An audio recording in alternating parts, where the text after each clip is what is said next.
I remember when I was getting ready to start making the room and envisioning how it was going to be. I was working in Fantasy in Studio A up in Berkeley, and they took me over to Studio, I think it's Studio E. And in Studio E, and this is a place where they recorded I can't even tell you how many amazing records, from like Cal Jader to like Too Short, like a whole history of fantasy records, and then hip hop in the Bay and whatever. And in that room, they have their dead room, which is their tracking room, which would be this, and then they have their live room. And in their live room, they have a combination of wood, they have stone, they have soft walls, so that any place you go in the room, depending on which direction you face the microphone, you get a completely different sound. I thought it was really beautiful, and I thought to myself at the time, dude, they don't build studios like this anymore. When they build studios now, they build them for a cost, and they build them to maximize space. They don't build them to be luxurious for the sound and the acoustics anymore, unless you got $1 billion studio. But so in my small space, I wanted to try and recreate that feeling where we're going to have stone and glass and wood and steel and soft materials and all these different ways that we can utilize that.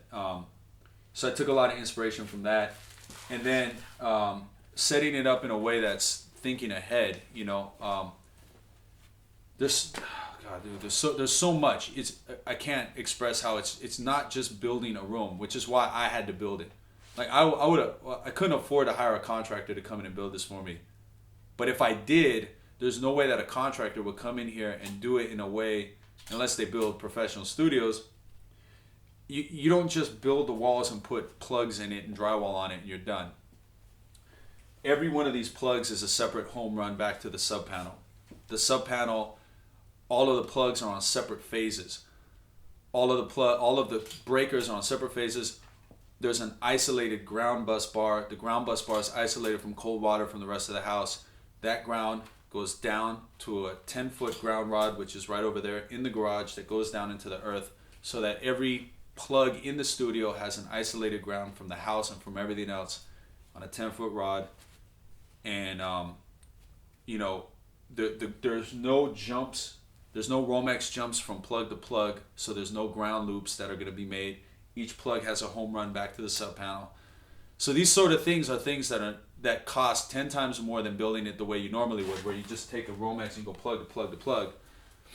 But it has to be done to make the best sounding studio, because if you do that, you're going to get little hums and buzzes when you get your loops on your grounds. So all these little things are things that had to be done because they're the right way to do it for a studio. But in terms of construction, they're way more than what's needed. I mean, I don't need all these fire stops. I don't need 3 fire stops in between every stud. That's just completely redundant. But when you have this much electrical in there and you have a studio that, I want to make sure that it's safe, that it's to my standard and not just code. And then the other thing you have to do is you have to put all the wiring in the wall. You gotta wire this up. So as much time as I'm gonna spend with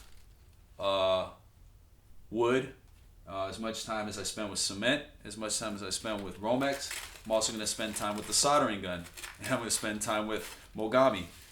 And I'm wiring wall panels, and I'm running everything inside the wall so that you have a clean studio without cables all over the floor. Everything's in wall, everything's isolated, and it's all done to a spec, to a standard that is kind of a lost art, I think. And this is my tribute to Putnam and all of the classic studio designers in my own special way. I feel like I owe it to them. I want to do it right.